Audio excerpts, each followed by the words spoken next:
প্রিয় শিক্ষার্থী বন্ধুরা, আসসালামু আলাইকুম। আশা করি আল্লাহর রহমতে আপনারা সকলে ভালো আছেন। তো এসএসসি পরীক্ষার প্রশ্ন ফাঁস হয়ে গেছে, তো দেখতে পাচ্ছেন এখানে। তো আপনারা যদি এই ফাঁস প্রশ্নগুলো দেখতে চান তাহলে অবশ্যই আমাদের এই চ্যানেলটিকে সাবস্ক্রাইব করে রাখবেন এবং notification bell button all press করে রাখবেন, এই ভিডিওটিতে লাইক করে দেবেন।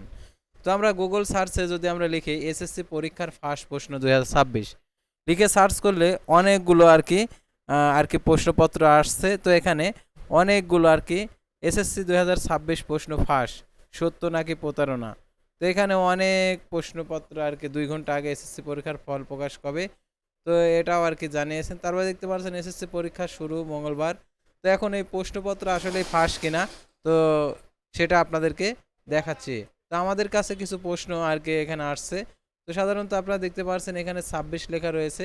তো এই 26 লেখা থাকলে কি এটাকে 2026 সালের প্রশ্নপত্র আপনি কি এটা মনে করেন?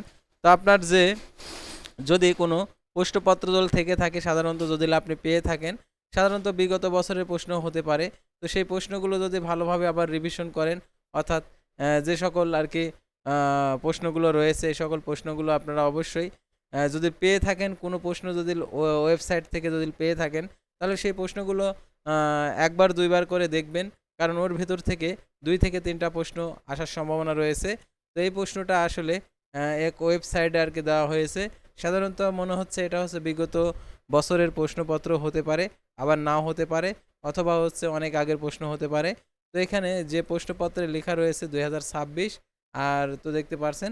তো তারপর আমরা যে শর্টগুলো দেখতে পাচ্ছি, এখানে শর্টও দেওয়া রয়েছে আর কি 2026। তো বহু নির্বাচনে অর্থাৎ বাংলা প্রথম পত্র।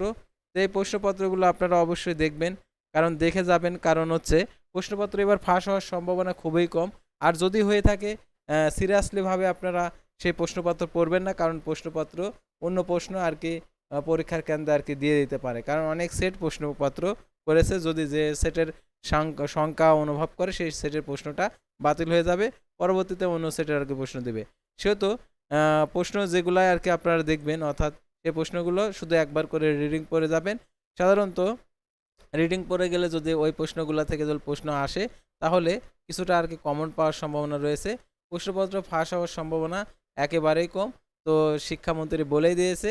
সাধারণত কিছু ওয়েবসাইটে কিছু গুজব রয়েছে, যে গুজবের কারণে আপনারা অনেকে যে প্রশ্নপত্র ফাঁস হয়ে গেছে, তো এরকম চিন্তাভাবনা করে আপনারা প্রশ্নপত্রগুলো আর কি দেখে আর কি সেই প্রশ্নপত্রগুলোই পড়েন, কিন্তু অন্য পড়াগুলো বাদ দিয়ে দেন। তো এটা করেন ভুল।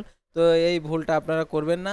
আর যে প্রশ্নপত্রগুলোই দেখবেন, অবশ্যই মনোযোগ সহকারে পড়াশোনা করে যাবেন, কারণ পরীক্ষার হলে ঘাড় ঘোরাতে দেবে না, অর্থাৎ কারোর খাতার দিকে তাকানো যাবে না। তো অনেক নিয়মাবলী রয়েছে, সেহেতু অবশ্যই আপনারা এই বিষয়গুলো খেয়াল রেখে আর কি পরীক্ষা দিতে যাবেন। আর আপনাদের যে পরীক্ষার পর যে এমসিকিউ সমাধান নিয়ে আমাদের এই চ্যানেলে ভিডিও দেওয়া হবে, সেহেতু অবশ্যই আমাদের এই চ্যানেলটিকে সাবস্ক্রাইব করে রাখবেন। সাধারণত এমসিকিউ সমাধান প্রত্যেক বছরই আমাদের চ্যানেলে দেওয়া হয়ে থাকে, তো এবারও আপনারা দেখতে পারবেন। তো আজকের ভিডিওটি এ পর্যন্তই। আল্লাহ হাফেজ।